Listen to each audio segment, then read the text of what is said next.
मैं कह रहा हूं कि अमेठी कांग्रेस के लिए जितना बड़ा गढ़ था उतना ही बड़ा गढ़ आजमगढ़ समाजवादी पार्टी के लिए है, बल्कि उससे ज़्यादा। अमेठी और रायबरेली में लोकल चुनाव का हारने का सिलसिला कांग्रेस भगवान के आशीर्वाद से बहुत पहले शुरू कर चुकी थी, लोकसभा बाद में हारी। लेकिन आजमगढ़ में आपके पास विधानसभा भी सब अपने पास है और लोकसभा भी। क्या ये आपको लग रहा है कि हाँ ये डबल जिम्मेदारी आ गई, बड़ चुनौती और ज़्यादा बड़ी हो गई? मेहंदी साहब। अमिताभ जी, मैं क्रमबद्ध तरीके से बात कहकर अपनी खत्म कर दूंगा, बीच में हमको रोकिएगा नहीं। देखिए, चुनाव हारना जीतना एक लोकतांत्रिक प्रक्रिया है। अटल बिहारी वाजपेयी जी भी चुनाव हार गए थे, अगर आप पूर्व में जाए। चुनाव हारना जीतना ये बहुत मायने नहीं रखता। लेकिन भारतीय जनता पार्टी के बारे में आपको बता दूं, आजमगढ़ में न कोई कैंडिडेट, उनको मुख्तार अब्बास नकवी साहब से कहा गया चुनाव लड़ने के लिए, उन्होंने मना कर दिया कि नहीं मैं नहीं लड़ूंगा। कोई कैंडिडेट उनको भारतीय जनता पार्टी के लोगों को मिल नहीं रहा था। वही स्थिति आजमगढ़ में थी। निरहुआ को तो जबरदस्ती आजमगढ़ में भारतीय जनता पार्टी के लोगों ने लड़ाया। कोई नेता वहां तैयार ही नहीं चुनाव लड़ने के लिए। इसलिए नहीं तैयार है कि समाजवादी पार्टी की जो मजबूत स्थिति वहां पर है, यकीन मानिए वहां की जो स्थिति है भारतीय जनता पार्टी के लिए लोहे के चने चबाने जैसी स्थिति है। अच्छा, तो इसीलिए आप कह रहे हो कि अखिलेश जी ने दोनों जगह लोहे के चने उछाल दिए, बोले अब मेरी जाने की जरूरत नहीं? नहीं, देखिए ऐसा है, मैं आपको अभी हमारे पांडे जी कह रहे थे, और मुझे लगता है पांडे जी अब कई बार आपके साथ डिबेट हो चुका है, आप गंभीरता पूर्वक सुन ले। बहुत अच्छी बात, जो अच्छा वक्ता होता है अच्छा श्रोता भी होता है। देखिए ऐसा है, आजमगढ़ के बारे में आपने जो बातें कही, आजमगढ़ में आपने विगत 5 वर्ष जो आपकी सरकार चली है उसमें ऐसा कोई काम नहीं किया जिस काम को बताकर आप जनता के बीच में जाए, नंबर 1 बात। और नंबर दूसरी बात, 12 से 17 के बीच में जो ऐतिहासिक काम हुआ आजमगढ़ में, आज उसी का परिणाम है कि आजमगढ़ के लोग हाथों हाथ लिए। मैं 5 दिन कैंप करके आया हूं। जो सम्मान, जो प्रेम मुझे आजमगढ़ में मिला, यकीन मानिए 14 साल के राजनीतिक जीवन में आज तक वो सम्मान प्रेम कहीं नहीं मिला। मैं पूरे उत्तर प्रदेश रामपुर में क्यों नहीं गए? अगर रामपुर पे बता, सारी बहस आजमगढ़ पे नहीं हो जाए, नहीं रामपुर वाले हमको फोन करेंगे बाद में। देखिए, हमारी ड्यूटी लगी थी आजमगढ़, इसलिए मैं आजमगढ़ किया। जिन लोगों की ड्यूटी लगी थी वहां किसी की ड्यूटी नहीं है, वहां तो केवल आजम खान है, बाकी तो वहां सुनील साजन भी नहीं है। नहीं, बहुत सारे लोग हैं। आप ऐसा है, मैं आप शाम में आजम भैया देखो, अब ऐसा ना करो, नानी के आगे ननिहाल की बात है। आजमगढ़ में तो धर्मेंद्र चुनाव लड़ रहे हैं, इसलिए फोटो खिंचाना प्रोटोकॉल का हिस्सा भी है। भाई एक फोटो तो कम से कम फेसबुक पे डालनी पड़ेगी ना, अगर सपा में रहना है, वृंदावन में रहना है तो राधे राधे कहना है। एक फोटो तो सबको डालनी होगी जिन को रहना है, क्या? लेकिन रामपुर वाले हमसे, आप ही की पार्टी के लोग कह रहे थे, हमने भाई क्या स्थिति है? बोला भाई साहब कोई स्थिति नहीं, कोई पूछने वाला नहीं, वो तो आजम साहब के भरोसे हैं, हम सब लोग वही लड़ रहे हैं बेचारे, बाकी तो कोई सपोर्ट में आ नहीं रहा। आजम साहब तो हमारे बड़े नेता हैं, आजम साहब के पीछे हम सब लोग खड़े हैं। आजम साहब जहाँ खड़े हो जाते हैं वहां से तो लाइन शुरू हो जाती है। देखिए अमिताभ जी, ठीक है, मैं सब आगे बता, हमने आगे नावेद शिको, अब आपके पास आवाज आ रही है? नावेद शिको, आपके पास आवाज आ रही है?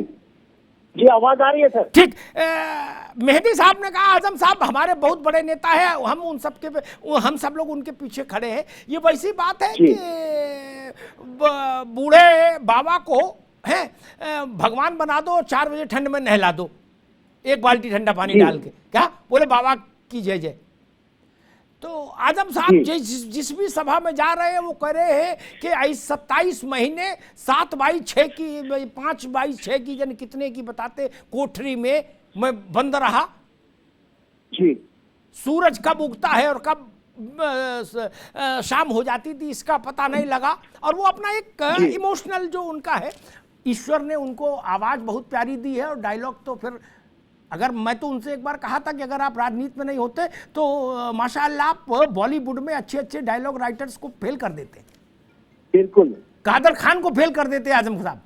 तो बिल्कुल सर, बिल्कुल सर। मसला ये है कि आजम खान की मिजाज पुरसी के लिए या उनके सपोर्ट के लिए समाजवादी पार्टी का वो लीडरशिप क्यों नहीं पहुंची जो समाजवादी पार्टी की फाउंडर मानी जाती है या जो पहचान मानी जाती है, वो लीडरशिप?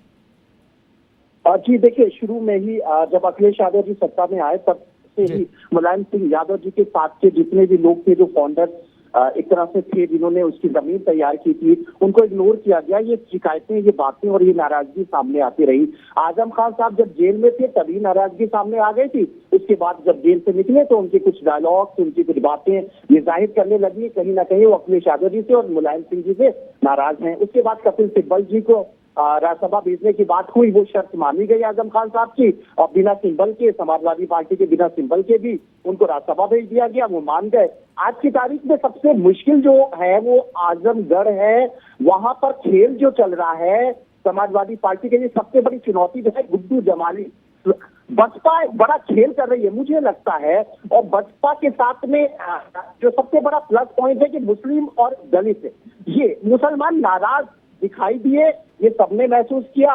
खासतौर से जब समाजवादी पार्टी हारी, मुसलमानों को लगा कि हमने दुश्मनी भी ले ली भारतीय जनता पार्टी से और तुम जिता भी नहीं पाए, हमारा वोट भी खराब कर दिया। और आजम खान साहब के शिकवे खेल और ये सब तमाम बातें होने लगी कि अखिलेश यादव जी ने उनको नजरअंदाज किया। उसके बाद आजम खान साहब को मना लिया गया, कहीं उनकी शर्तें मान ली गई, और आज की तारीख में उनकी उपयोगिता जो अखिलेश यादव, मुझे लगता है अखिलेश यादव के लिए उपयोगिता है वो आजमगढ़ की चुनौती जो सबसे बड़ी है कि मुसलमानों को फिर से अपने विश्वास में लेना। जिस तरीके से मुसलमानों ने विधानसभा चुनाव में अपना भर भर के झोला भर भर के वोट दिया था, वैसे इस वक्त सबसे बड़ी बात है, मुझे तो लगता है कि कहीं ना कहीं एक बार फिर भारतीय जनता पार्टी और बसपा के साथ में कहीं ना कहीं कोई अंडरस्टैंडिंग है आजमगढ़ सीट के लेकर, क्योंकि और हो सकता है, मेरा मानना यह कि भारतीय जनता पार्टी को अगर लगेगा कि मैं भाजपा नहीं जीत पा रही है तो वो वोट ट्रांसफर करके बसपा को जितवा दे, क्योंकि बसपा को जिंदा रखना भाजपा के लिए इसलिए जरूरी है क्योंकि एक नया समीकरण बसपा बहन जी सामने लाए मुस्लिम यादव का, और इधर ये मुस्लिम और दलित का समीकरण बसपा का हो और मुस्लिम और यादव का समीकरण इनके पास हो, समाजवादी पार्टी के पास। इस तरीके से जम के बंटवारा हो। अब भारतीय जनता पार्टी फिर से प्रचंड बहुमत से लोकसभा में जीते, मुझे लग रहा है ये समीकरण आजमगढ़ से शुरू होगा और ये प्रयोग है। बहुत बड़ी बात नावेद शिको ने कही और बड़ी नाजुक बात है। मैं एक विचित्र बात कह रहा हूं, भाजपा इससे टीवी पर कभी सहमत नहीं होगी, होना भी नहीं चाहिए। मैं भाजपा में होता तो मैं भी इसका खंडन करता और कहता बिल्कुल गलत कह रहे हैं आप, लेकिन दिल में मानता कि यार बात तो ठीक है। आजमगढ़ में निरहुआ की जीत से बीजेपी को जितना पॉलिटिकल एडवांटेज पूरे प्रदेश में या देश में मिलेगा, उससे कई गुना बड़ा एडवांटेज भाजपा को तब मिल सकता है अगर गुड्डू जमाली जीत जाए। गुड्डू जमाली जीतेंगे आजमगढ़ में, लेकिन खतौली में मैसेज जाएगा, जानसठ में मैसेज जाएगा, कैराना में मैसेज जाएगा कि नहीं, दलित मुस्लिम भी रिजल्ट दे सकता है। कृष्णमोहन पांडे, मुझे ऐसा लगता है, मुझे मेरी जानकारी नहीं है, मैं एज्यूम कर रहा हूं चूंकि चुनाव देखे हैं कि हर राजनीतिक party plan A plan B दोनों रखती है जेब में। स्वाभाविक है आपने भी रखे होंगे। निरहुआ जीते ठीक ठाक, नहीं तो फिर गुड्डू जमाली जीत जाए। पांडे जी, ये बात प्राइमा फिसाई तो जमती है नहीं? देखिए, हर व्यक्ति की अपने अपनी विचारधारा है, अपने अपने सोचने का तरीका है और वो हर व्यक्ति स्वतंत्र है। परंतु भारतीय जनता पार्टी अपने कार्यकर्ता पर, अपने पदाधिकारी पर विश्वास करती है और भारतीय जनता पार्टी का एक एक पदाधिकारी भारतीय जनता पार्टी के लिए अपने अंतिम समय तक लड़ता है और भारतीय जनता पार्टी का प्रत्याशी जीते और जीतेगा, ऐसी परिकल्पना भारतीय जनता पार्टी करती है और अपने पूरे जद्दोजहद के साथ जितनी ताकत है, पूरी ताकत के साथ चुनाव लड़ रहे हैं। और ऐसी जितनी भी परिकल्पनाएं आ रही है कि गुड्डू जमाली जीतेंगे तो भाजपा का, भारतीय जनता पार्टी से किसी भी व्यवस्था में विश्वास नहीं रखती है। हमारा प्रत्याशी जीत रहा है और मजबूती जीत रहा है और उसके पीछे कारण है, कारण यह है कि हमारा प्रत्याशी वहां पर 3 वर्षों तक लगातार कार्य किया है, जनता के बीच में रहा है। ठीक है। दूसरी बात, हमारे मित्र ने कहा कि 5 वर्षों तक, समाजवादी पार्टी के मित्र ने कहा कि 5 वर्षों तक हमने कुछ नहीं किया। साहब, हमने 5 वर्षों तक इतना किया कि आतंकगढ़ से निकालकर आजमगढ़ को विकास का गढ़ बना दिया। वो हमने ओडीओपी के तहत आजमगढ़ को सिर्फ उत्तर प्रदेश में नहीं दुनिया के पटल पर रख दिया कि आजमगढ़ की मुबारकपुर की साड़ी दुनिया में प्रसिद्ध हो गई।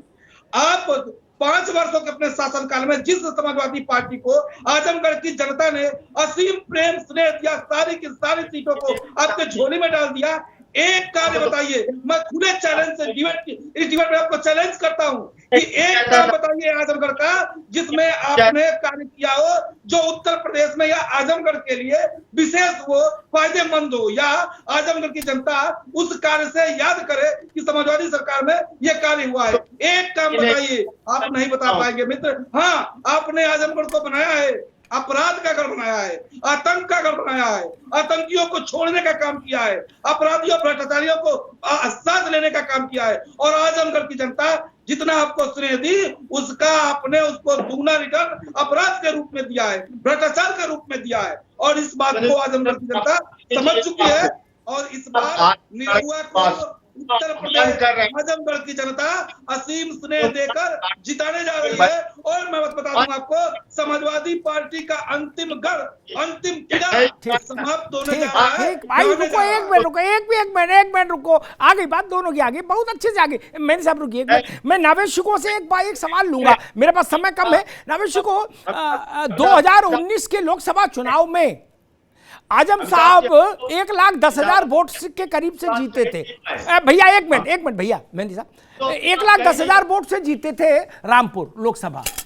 वो तब जब अखिलेश यादव और मायावती का पैक्ट था, और मायावती ने जो 10 ज्वाइंट रैलीज की थी, एक मुलायम सिंह के लिए की थी, एक आजम के लिए भी की थी, आजम खान के लिए भी, ठीक। तब आजम साहब 1,10,000 से जीते थे। इस बार आजम साहब नहीं है, उनका शागिर्द है और अलायंस भी नहीं है इस बार। नावेद शिको, क्या देख रहे हैं आप? क्योंकि देखिए सबसे बड़ी बात तो ये है कि कहीं ना कहीं ध्रुवीकरण का माहौल जबरदस्त तरीके से फैलाया गया है। जिस तरीके से आजमगढ़ की नाम बदलने का एक योगी जी ने बात कही, और इस तरह से फिर से एक बार जो ध्रुवीकरण का माहौल विधानसभा में तेजी से था, वो मुझे लगता है जारी है। जिस तरह से बुलडोजर मॉडल चल रहा है और तमाम हिंदू मुस्लिम वाले मुद्दे सामने आ रहे हैं। एक तो ये कि हिंदू एकदम से अलग हो जाए, जिनका आजम खान पे भी विश्वास था, वो बार बार कह रहे हैं क्रिमिनल और तमाम की जमीनों पे कब्जा, और दलित और मुसलमान। सबसे बड़ी बात को ध्यान ये देना है कि रामपुर में जो शिकायतें थी उसमें ज्यादातर दलितों और मुसलमानों की थी। एफआईआर जो थी और बड़े बड़े मामले थे, छोटे छोटे बकरी और जमीन सब मामले थे, उसमें देखिए मुझे लगता है कि नवाब फैमिली अगर शिया वोट को सेपरेट करके भाजपा के पक्ष में ले आती है तो वहां भी खतरा हो सकता है, क्योंकि नवाब फैमिली भी लगातार काम कर रही है और शियों को अलग करने की कोशिश कर रही है। और शिया तबका जो है, जो वर्ग है, वो कहीं ना कहीं नाराज आजम खान से था। वो खुल के, वो नवाब फैमिली खुल के कर रही है, नावेद वहां वही काम कर रहे हैं। ताहिरा हसन, एक छोटी सी टिप्पणी रामपुर पर। मैंने एक सिनेरियो बताया, 19 में अलायंस था, भारत का सबसे बड़ा अलायंस था अब तक का, एसपी बीएसपी अलायंस। उसके बाद आजम साहब 1,10,000 से जीते थे। इस बार उनका शागिर्द लड़ रहा है और अलायंस भी नहीं है। नहीं, देखिए, अभी किसी ने कहा कि रामपुर का इलेक्शन आसान है आजमगढ़ से ज्यादा। मैं मानती हूँ ऐसा नहीं है। रामपुर का इलेक्शन भी उतना ही टफ है। वहां पे देखिए कुर्मियों की जो संख्या है, ओबीसी जिसको कहना चाहिए, ओबीसी की संख्या भी ठीक ठाक है रामपुर में। तो ये डिपेंड करेगा, और वहां पे फिर नवाब फैमिली से भी खड़े वोट काटेंगे, जैसे नवेद शिको ने कहा, वो भी कुछ वोट तो लेंगे ही, अपनी तरफ ले जाएंगे। तो मुझे लगता है कि इतना आसान आजम खान के लिए ये नहीं है, और इस समय उनको इतना मुझे सपोर्ट भी नहीं दिख रहा है। वो खुद ही जो भी लड़ते हुए दिख रहे हैं वहां पे, बल्कि आजमगढ़ में ओम प्रकाश राजभर का जाना एक मुझे लगता है एक अच्छा साइन भी है आजमगढ़ में, क्योंकि वहां पे जो ओबीसी है उसको राजभर जो है वो बिल्कुल एक तरह से कर्पूरी ठाकुर मैं कहती हूँ, मैं रोकूंगा बड़े अदब के साथ ताहिरा जी रोकूंगा। ओम प्रकाश भाई पर फिर कभी चर्चा करेंगे, उनके जाने के भी कई मायने होते हैं, है ना। इसलिए वो बहुत सारी चीजें देखनी पड़ेंगी। वो उत्तर प्रदेश की राजनीति के अद्भुत किरदार हैं ओम प्रकाश भाई। हाँ, उनको सहज मत लीजिएगा। अच्छे अच्छे डूब गए जो उनको समझने का दावा करते थे। SK Mehndi 30 second for you, 30 second अपनी बात कहिए, मुझे शो समाप्त करना। बिल्कुल। देखिए पवन, ये पांडे जी ने जो बात कही, आजमगढ़ को आतंकियों का अड्डा कहा, इनको सार्वजनिक पटल पे बैठ कर ये बात नहीं कहनी, इनको तो माफी मांगनी थी। आजमगढ़ के लोगों का ये अपमान मांगेंगे भाई, आजमगढ़ में मांगनी होगी तो मांगेंगे। सुन लीजिए, आप मेरी बात सुन लीजिए। देखिए जहां तक बात रही रामपुर की और आजमगढ़ की, विश्वास कीजिए जो उत्तर प्रदेश में जो आम जनता, जो वोटर का जो भारतीय जनता पार्टी के खिलाफ जो मुठभेड़ है, उसमें कहीं पर कोई फिट होने वाला नहीं है। और निरहुआ तो चुनाव ही नहीं लड़ना चाहता था, उसको तो जबरन लड़ाया है। रामपुर में प्रत्याशी नहीं। और जहां तक बात है, मैं खुद शिया फैमिली से हूँ, शिको साहब, शिया फैमिली किसी किस्म की कोई नाराजगी आजम साहब से नहीं। मैं आपको इस चैनल पर बैठ के क्लियर कर देना चाहता हूँ, ये मेहदी रिजवी बोल रहा है आपसे, शिया फैमिली की कहीं पर कोई कंफ्यूजन आजम साहब से नहीं। आप लोग ये बैठकर कंफ्यूजन पैदा कर